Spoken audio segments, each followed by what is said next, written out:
Have you ever noticed how, as the years pass by, our bodies may slow down, but it's not always the body that carries the heaviest weight. It's the mind, the heart, the spirit. Growing older often feels less about wrinkles on our skin and more about the invisible wrinkles that sit quietly inside our hearts. Many people think that suffering in old age comes from aching joints, fragile health, or lost vitality. But if you listen carefully, you'll hear that the greatest suffering does not come from the body. It comes from the things we hold onto for far too long. Old arguments we never resolved, regrets that whisper in the night, relationships that still drain us even after decades, expectations that no longer fit the person we've become. It's like carrying a suitcase filled with stones everywhere you go. You may look fine on the outside, but deep within, you feel the constant heaviness. Every step is harder, not because of age itself, but because of the weight of what you refuse to release. The Buddha once said, "Holding on is suffering, letting go is freedom." Think about that for a moment. How many of your daily struggles are not because of what is happening right now, but because of what your mind refuses to put down? The disappointments of the past, the comparisons to others, the fear of what's to come. These are the silent burdens of aging that no doctor can cure, no medicine can erase. But here's the truth that Buddhism reveals so beautifully. Aging itself is not suffering. Aging is simply life moving forward, like the seasons turning from summer to autumn. The real suffering comes from our resistance, from clinging to what no longer serves us, and from fearing what we cannot stop. Imagine if, instead of resisting, you could see aging as a gift, a chance to live more lightly, more freely, with wisdom as your closest companion. Imagine the peace of waking up each morning not chained to regrets, not fighting the mirror, not wishing you could go back in time, but instead feeling grateful that you're still here, alive, breathing, and able to create meaning in this very moment. This is not just a dream. It is possible. The teachings of the Buddha show us the way. And in this journey we're about to take together, we will uncover the 6 silent burdens that weigh most heavily on people as they grow older. More importantly, how to finally release them. Because letting go is not about losing. Letting go is about gaining space. Space for joy, space for peace, space for love. So, let's begin this path together. Step by step, you will see that the secret to a happy old age is not in holding on tighter, but in opening your hands, your mind, and your heart. As we begin to look deeper into what weighs us down in old age, one of the heaviest burdens we carry isn't physical at all. It comes from the people we allow to remain in our lives. Think about it. How many times have you walked away from a conversation feeling smaller, drained, or unsettled? Perhaps it was with a relative who never stops criticizing, a friend who only calls when they need something, or even a partner who no longer brings warmth but only tension. These are what we call toxic relationships, and yet many of us hold on to them for years, even decades. Why? Because we tell ourselves we have to, because family is family, or old friends must be kept, or simply because we fear being alone. But here's the question we must ask. If a relationship constantly poisons our spirit, is keeping it really an act of love? Or is it just another form of suffering we've chosen to tolerate? The Buddha taught that clinging is the root of suffering. And this doesn't apply only to material possessions. It applies to people too. When we cling to those who consistently harm our peace of mind, we are essentially drinking poison and expecting it to taste like nectar. Letting go of a toxic relationship does not mean hatred. It does not mean shutting your heart or wishing the other person ill. It simply means choosing peace over conflict, clarity over confusion, and compassion for yourself over endless sacrifice. There's a story I once heard of an elderly woman who spent years attending family gatherings where one particular relative always mocked her choices, belittled her appearance, and dismissed her opinions. Every holiday she would sit silently, feeling the sting of their words, convincing herself it was her duty to endure. But one year she made a decision. She stayed home. She cooked herself a small meal, lit a candle, and spent the evening reading poetry she loved. For the first time in decades, she ended the day not exhausted but content. And when she looked back, she realized it was the first holiday she had truly enjoyed in years. This is what it means to let go, not pushing people away with anger but gently stepping back and saying, I deserve peace, I deserve kindness, I choose to stop feeding the cycle of hurt. Sometimes people argue, but isn't Buddhism about compassion? Shouldn't we forgive and endure? Yes, Buddhism teaches compassion, but compassion includes yourself. If you continuously allow others to harm you, that is not compassion, it is neglect. Forgiveness does not mean submission. You can forgive someone in your heart and still choose not to walk into their fire again. When you create distance from toxic people, you don't close your heart, you protect it so that it can stay open to love, joy, and meaningful connection with those who uplift you. Imagine a garden. If one plant is diseased and begins to spread rot to the others, a wise gardener will not hate the plant, but they will replant it somewhere else so that the whole garden may thrive. And here's the beautiful truth. When you release relationships that drain you, you suddenly discover how much space, time, and energy you've been giving away. Space that can now be filled with quiet joy, with true friendships, with deeper family bonds, or even with the simple contentment of your own company. So let me ask you, what relationships in your life bring more harm than harmony? Who leaves you feeling diminished rather than uplifted? And if you could let go, even just a little, how much lighter would you feel? Letting go of toxic relationships is not about walking away from people. It's about walking toward peace. And peace, in the later years of life, is the greatest gift you can give yourself. Aging, the very word can stir up fear in so many hearts. Wrinkles, gray hair, slower steps. Society tells us these are signs of decline, of fading worth, of life slipping away. And so quietly, many people begin to dread every new candle on the birthday cake. But here's a truth we rarely pause to consider. What if aging itself isn't the enemy? What if the real enemy is the fear we attach to it? Think about it. A wrinkle is just a mark of time, but fear turns it into shame. Gray hair is simply the body's natural shift, but fear makes us hide it, dye it, pretend it's not there. Slower steps are only the rhythm of a seasoned body, but fear convinces us we're somehow less than because of them. The Buddha taught that all things are impermanent. Youth, beauty, strength. They come and they go, just like the seasons. We don't curse autumn because summer has ended. We don't cry over the falling leaves because we understand it's simply nature's way. So why do we fear our own autumn? Why do we resist the natural flow of our lives? The truth is, aging is not a punishment. It is a privilege. It is a chance to live another day, to see another sunrise, to hold another hand, to whisper another, I love you. For those who didn't make it this far, every year you've been given is a gift. There's a story of a Zen monk who, well into his 80s, was asked, don't you feel sad that your body is no longer strong, that your youth has gone? The monk smiled and replied, the body has changed, yes, but the mind has ripened, the heart has softened, and the spirit has grown vast. Why should I mourn youth when I have gained wisdom? You see, when we stop fearing aging, something extraordinary happens. We begin to see the beauty in it. The gentleness in our eyes that only comes from decades of laughter and tears. The steadiness in our voice that life's storms have shaped. The patience that no young heart can truly master. These are treasures, and they shine far brighter than smooth skin or quick steps ever could. Fear steals that vision from us. Fear tells us aging is an ending when in truth it is simply another beginning. A new chapter. A slower rhythm perhaps, but one that allows us to notice the small miracles we once rushed past. The sound of birds at dawn, the way light dances on the floor, the quiet joy of just sitting in peace. So let me ask you, are you truly afraid of aging, or are you afraid of how you perceive it? What if you shifted your view? What if you chose to see aging not as decay but as transformation? Not as something to fight, but as something to embrace.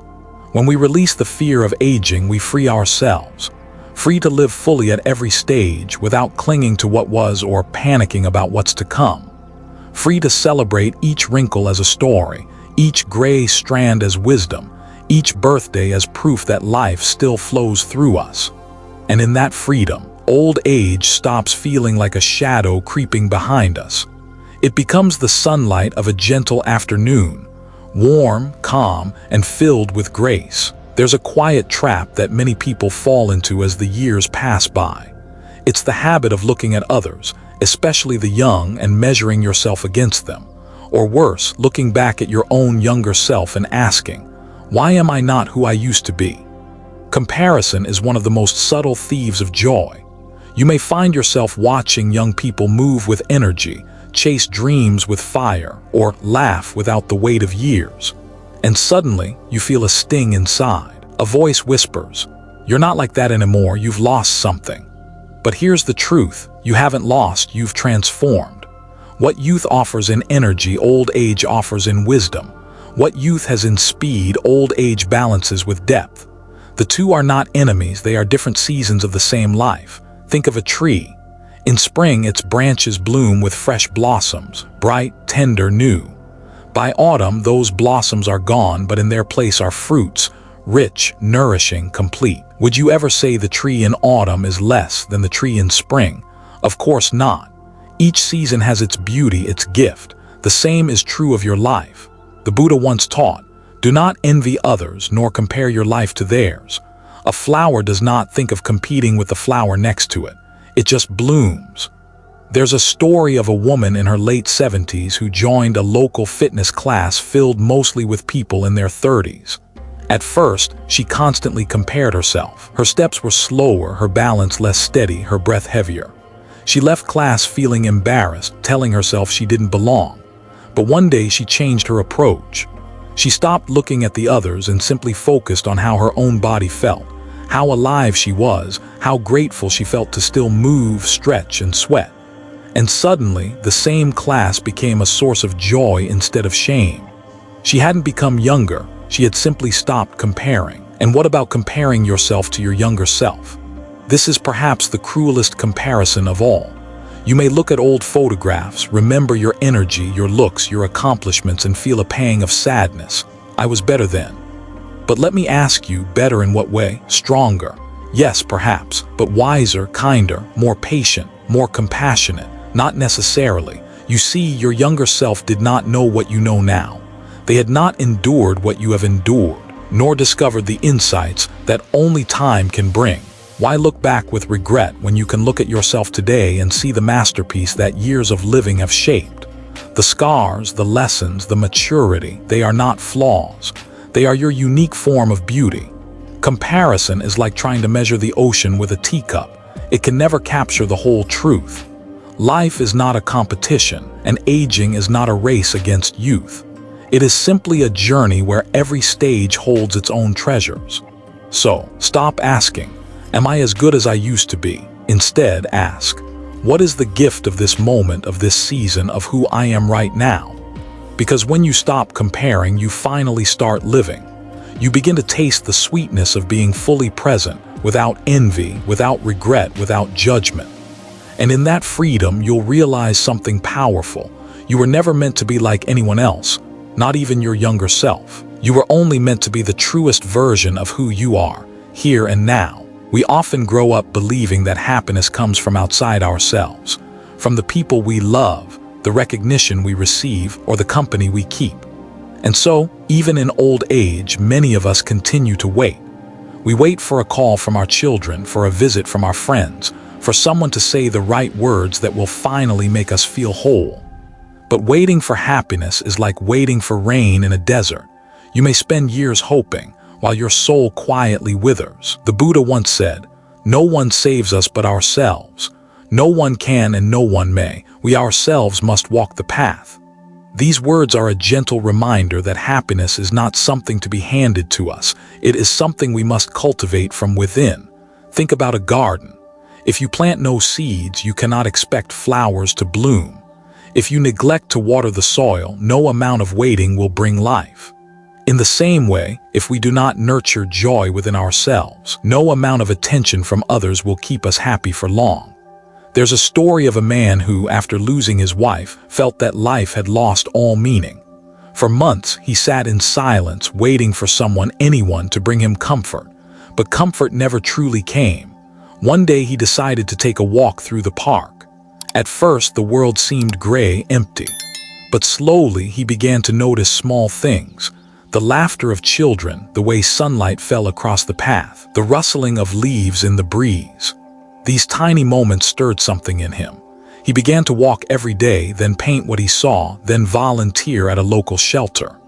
Little by little, joy returned, not because someone gave it to him, but because he created it himself. Depending on others for happiness is like leaning on a branch that cannot hold your weight. It may support you for a while, but eventually it will break and you will fall. But when you stand on your own, rooted in self-awareness, you discover that happiness is not fragile. It is steady, unshakable, because it grows from within. Does this mean we should shut people out? Not at all. Relationships are beautiful and love is a blessing. But they are not the foundation of happiness. They are the ornaments. Imagine your heart as a home. If the foundation is weak, no decoration will keep it standing. But if the foundation is strong, even the simplest adornments will shine. So ask yourself, do you rely on others to keep your spirit alive? Do you place the responsibility for your happiness on their shoulders? If so, it may be time to shift. Instead of asking, who will make me happy? Begin asking, what can I do today to nourish my own joy? It may be as simple as making tea in silence, tending a small plant, reading a book that inspires you, or practicing meditation. These are not grand gestures, but they are seeds of joy that, when planted daily, grow into peace no one can take away. Because true happiness is not fragile. It does not vanish when someone forgets to call, or when plans are canceled, or when loneliness appears. True happiness comes from knowing that, even in solitude, you are enough. Even in silence, you are whole. And when you carry that kind of happiness, something beautiful happens. You stop clinging to others out of need. Instead, you connect out of love. You stop demanding that they fill your emptiness because you no longer feel empty. And in that space, relationships become lighter, freer, more genuine. So remember, happiness is not a gift others give to you. It is a garden you must tend within your own heart. And when you care for it day by day, you will find that joy has been with you all along, quiet, patient, waiting for you to notice. There is a quiet whisper that often creeps in as the years go by. It says, I've lived enough, I've seen enough, there's nothing new left for me. And if you're not careful, that whisper can become a heavy fog, covering your days with sameness, making life feel smaller and smaller. But the truth is, the moment you stop learning is the moment you stop truly living. Buddhism reminds us that the beginner's mind, the mind that stays open, curious, and ready to see the world anew, is the path to awakening. The Buddha himself never stopped observing, never stopped questioning, never stopped learning. Wisdom, after all, is not a trophy you place on a shelf. It is a living flame that must be fed each day. There's a Zen saying, in the beginner's mind there are many possibilities. In the expert's mind there are few. What does this mean? It means that no matter your age, when you approach life as if it still has mysteries to reveal, you unlock doors that others overlook. I once met a woman named Leah, 78 years old, who had recently taken up playing the cello. When I asked her why, she laughed softly and said, I just want to know what sounds my hands can still make. She wasn't looking for applause or to impress anyone. She was simply hungry to explore, to feel life stretch her spirit in a new direction. And in her eyes, I saw the sparkle of someone who was not merely aging, but blooming. Think about it. Every wrinkle on your face, every scar on your heart, every story in your memory, they are not signs of endings, but soil rich with experience. From this soil, new growth can emerge if you keep yourself open. Just as the lotus rises from muddy water, wisdom grows from years of joy and sorrow, trial and triumph. Perhaps you think, but learning is for the young. My time has passed. Yet that is only a belief, not reality. The human mind, even in its later years, has an astonishing capacity to grow, adapt, and discover. Neuroscientists today confirm what Buddhism has taught for centuries. The mind is not fixed. It can change, expand, and flourish at any age. And learning does not always mean mastering something grand. It can be as simple as trying a new recipe, exploring a new meditation practice, reading a book you never thought to pick up, or listening deeply to someone younger than you. Each small act of curiosity keeps the spirit alive, keeps the heart fresh, and keeps the flame of joy burning. There's an old story of Master Haruto, a Zen teacher in his 80s. Every morning, without fail, he swept the temple courtyard as if he were a novice monk. One day, a student asked him, "Master, why do you continue these same rituals? Haven't you already mastered them?" The old teacher smiled and said, "Each day is different. The beginner notices everything. The master only realizes how much more there still is to see." That is the essence of lifelong learning. It is not about achieving or proving or collecting certificates. It is about staying awake to the endless wonder of existence. When you keep learning, you also keep growing beyond fear. You discover that old age is not a prison, but a doorway. A doorway into questions you never had time to ask when you were younger, into skills you never dared to try, into wisdom that only now your heart is soft enough to hold. So let me ask you, what curiosity have you silenced within yourself? What new thing, no matter how small, calls to you even now? The truth is, it is never too late to open that door, because the fountain of youth is not found in creams or surgeries. It is found in curiosity, in wonder, in the courage to learn. The body may grow older, yes, but the spirit that learns remains forever young. There is a weight that many elders carry in silence. It is not the weight of the body nor the weakness of bones. It is the burden of regret, the quiet pain of what was left undone, unsaid, or mistaken. You know this feeling, the memory of words you wish you hadn't spoken, the choices you wish had been different, the relationships you wish you had mended sooner. Regret creeps in at night, whispering, "You should have done better." But here is the truth. Holding on to regret is like drinking poison and expecting the past to change. The past is already written. What remains unwritten is the way you hold it in your heart. Buddhism teaches us that clinging is the root of suffering, and regret is simply clinging to a story that no longer exists. When the Buddha was asked about the burden of guilt and mistakes, he replied with great compassion, "If you drop a hot coal you were holding, do you still burn, or do you heal once it is released?" The answer is simple. Healing begins when you let go. I once met an old monk named Suda who confessed that when he was younger, he had abandoned his family to pursue the monastic path. For decades, he carried regret like a chain. He thought enlightenment required punishing himself for past mistakes. But one day, while meditating beneath a banyan tree, he realized, "If I cannot forgive myself, I cannot truly live this present life." From that day on, he chose not to erase the past, but to transform it. He wrote letters of love to his children even if they no longer replied. He prayed for their happiness, and slowly his burden grew lighter. Forgiving yourself does not mean denying responsibility. It means accepting your humanity. You are not perfect, and you were never meant to be. The Dharma reminds us that every mistake can become a teacher. Every regret can become a seed of wisdom.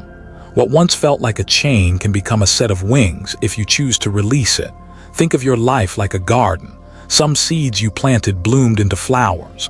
Others grew into weeds, but both belong to the story of your soil. Regret wants you to curse the weeds forever. Forgiveness allows you to turn even the weeds into compost, nourishing what still wants to grow.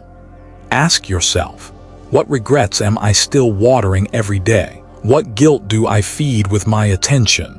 And then ask, what would it feel like to simply put them down, to let them rest? There is a quiet freedom in saying to yourself, "I did what I could with the understanding I had then. Today I choose peace." Because here is the truth. You are not the person you were 20 years ago. You are not the same mind, not the same heart. That old self no longer exists. Why keep punishing the one who is no longer here?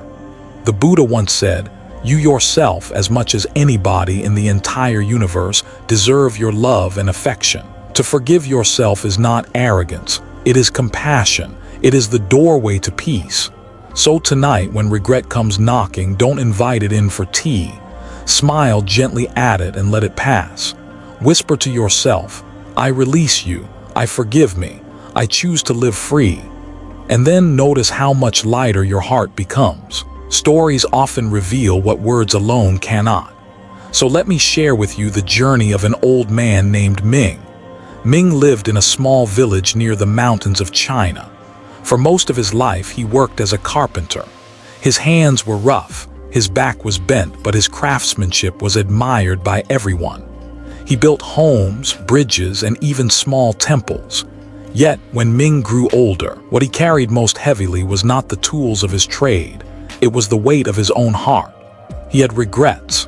He often replayed the years when he ignored his wife's gentle requests to spend more time with the family. He compared himself endlessly to younger carpenters who seemed stronger, faster, more skilled. He feared aging, terrified that one day his hands would no longer be useful. And when his children moved to the city, he felt abandoned, bitter that he depended on them for happiness, yet angry they could not give him what he longed for. All the silent burdens we've spoken of, Ming carried them. One day when he was nearly 70, Ming visited a Zen temple at the edge of the village. He had passed by it hundreds of times before but never entered. That day, however, something inside urged him to step in. The monk there welcomed him with a simple smile and said nothing more than, "Come, sit." At first, Ming was restless. His mind shouted, "This is a waste of time, I should be working, I should be earning, I should be more." But the silence of the temple was like a mirror. Slowly, Ming began to notice the storm inside himself, his regrets, his comparisons, his fears, his longing for happiness from others. For the first time, he saw clearly what he had been carrying all these years. The monk spoke softly. "Ming, when you build a house, do you cling to every piece of scrap wood, or do you let it go so the house may stand strong?" Ming laughed nervously. "Of course I throw the scraps away, otherwise the house would collapse under its own mess." The monk nodded. "Then why do you treat your heart differently?" Those words struck him like a hammer against stone. He realized he had been keeping every scrap of memory, every piece of regret, every broken comparison, and piling it inside himself. No wonder he felt so heavy. From that day on, Ming began a new kind of carpentry, the carpentry of the heart. Each morning he sat in silence. He breathed. With each breath he imagined letting go of one burden, the regret of neglecting his family, the fear of aging, the comparisons to others, the dependence on his children. Each exhale was like placing a scrap of wood in the fire. Slowly, the weight inside began to burn away. His children noticed the change. When they visited, instead of hearing complaints, they found their father smiling, offering tea and sharing stories of wisdom. He no longer demanded happiness from them, he simply shared his own. And strangely, the less he asked for their attention, the more freely they gave it. Ming lived another 20 years, not as the bitter old man he feared he would become, but as a source of light in the village. People no longer came to him just for carpentry, they came for his presence, for the peace they felt when they sat with him. And when Ming passed away, the temple bell rang not with sorrow, but with a quiet gratitude. The villagers whispered, "He lived free." Ming's journey reminds us that transformation is always possible, no matter how old we are. The burdens of regret, comparison, fear, and dependence are heavy, but they are not eternal. Like scrap wood, we can choose to set them down, to let them burn away, and to build a new dwelling inside ourselves, one made of forgiveness, wisdom, and peace. Because at the end of life, it's not what we carried that defines us. It's what we released. By now, we have walked together through the burdens that so often weigh down the later years of life. We've seen how they steal our joy in silence. Regret, fear, comparison, toxic ties, the endless search for happiness outside ourselves. We've seen how they grow heavier the longer we hold them. But here's the miracle. When you let go, you don't end up with less, you end up with more. More lightness, more space, more peace. This is what I call the 6 freedoms of letting go. The first freedom is peace of mind. When you release regret, the constant chatter of what if finally falls quiet. You no longer fight with ghosts of the past. Instead, your mind becomes like a still lake, calm and clear, reflecting life as it is, not as it should have been. The second freedom is acceptance of aging. When you stop fearing the passing of time, you see it for what it truly is, a natural rhythm like sunrise and sunset. Aging is not an enemy, it is a teacher. Every wrinkle, every gray hair becomes a sacred reminder that you are still alive, still walking this earth, still able to love and to learn. The third freedom is authenticity. When you stop comparing yourself to the young, to your younger self, you finally get to live as you. Not as a reflection of who you used to be, not as an echo of someone else, but as the real, present, breathing person that exists right now. There is a beauty in authenticity that no youth can ever touch. The fourth freedom is emotional independence. When you stop depending on others to give you happiness, you reclaim your power. Love from others becomes a gift, not a demand. You no longer hold people hostage to your expectations. And strangely, when you free them, they love you more deeply because now their love flows without condition. The fifth freedom is growth without limit. When you realize you are never too old to learn, life becomes endlessly rich again. Every day is a chance to grow, to expand, to awaken. Curiosity becomes your companion, and you discover that wisdom is not about having all the answers. It is about always being open to new understanding. And the sixth freedom, the crown of them all, is self-forgiveness. When you forgive yourself, you are free at last. Free from the inner prison you built with your own hands. Free to smile at the person in the mirror without shame. Free to die without clinging, and free to live without fear. These 6 freedoms are not abstract ideas. They are living truths available to you at this very moment. They don't require youth. They don't require wealth. They don't even require perfect health. They require only one thing: the courage to open your hands and let go of what no longer serves you. The Buddha once compared life to holding a rope that is burning your skin. The longer you cling, the more it hurts. But the instant you release it, freedom. So ask yourself now, what would my life feel like if I allowed these 6 freedoms to guide me? What if I no longer carried regret? What if I no longer feared aging? What if I stopped comparing, stopped depending, kept learning, forgave myself completely? The answer is simple. You would discover a peace that has been waiting for you all along. A peace that does not grow old. A peace that no one can take away. And that, my friend, is the gift of letting go. Every journey must come to an end, yet every ending is also a beginning. We have walked together through the hidden burdens of old age, through the struggles that so often sit quietly in the heart: regret, fear, comparison, dependence, the weight of broken ties. We've seen how these shadows grow heavier the longer we cling to them. But we've also seen something greater.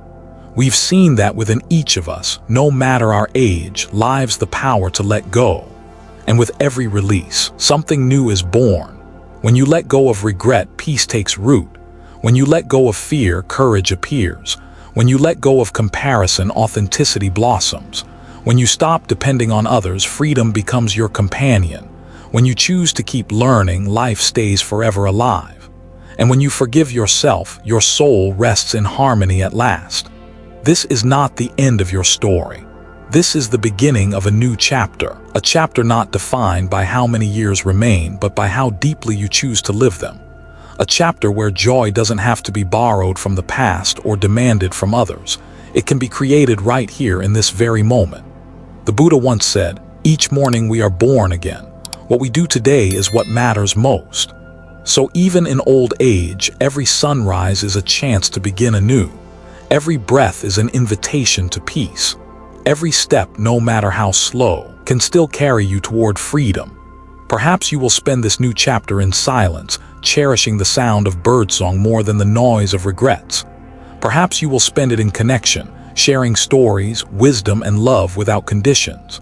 Perhaps you will spend it simply, enjoying tea, the warmth of the sun, and the beauty of being alive. Whatever shape it takes, know this: your life is not measured by how much you hold on to, but by how much you release. And when you finally learn to let go, you discover that peace has been waiting for you all along, like a dear friend at the door, patiently waiting for you to open. So as this journey closes, may you step gently into this new chapter of peace. May you walk lighter, love freer, and rest easier. And when the final bell of life eventually rings, may your heart be ready, not with fear, but with gratitude. Because in truth, there is nothing left to carry. You are already free. If these words touched your heart, let this be the beginning, not the end. Carry this wisdom with you, and when you feel ready, come back here for more moments of peace and reflection. Subscribe to Zen Buddhism Wisdom so you may walk this path with us, step by step, breath by breath, discovering how the teachings of the Buddha can bring light to your daily life. And if you found comfort in this message, share it with someone who may need it too. Because peace, when shared, only grows deeper. Until we meet again, may your mind be calm, may your heart be free, and may your days be filled with quiet joy.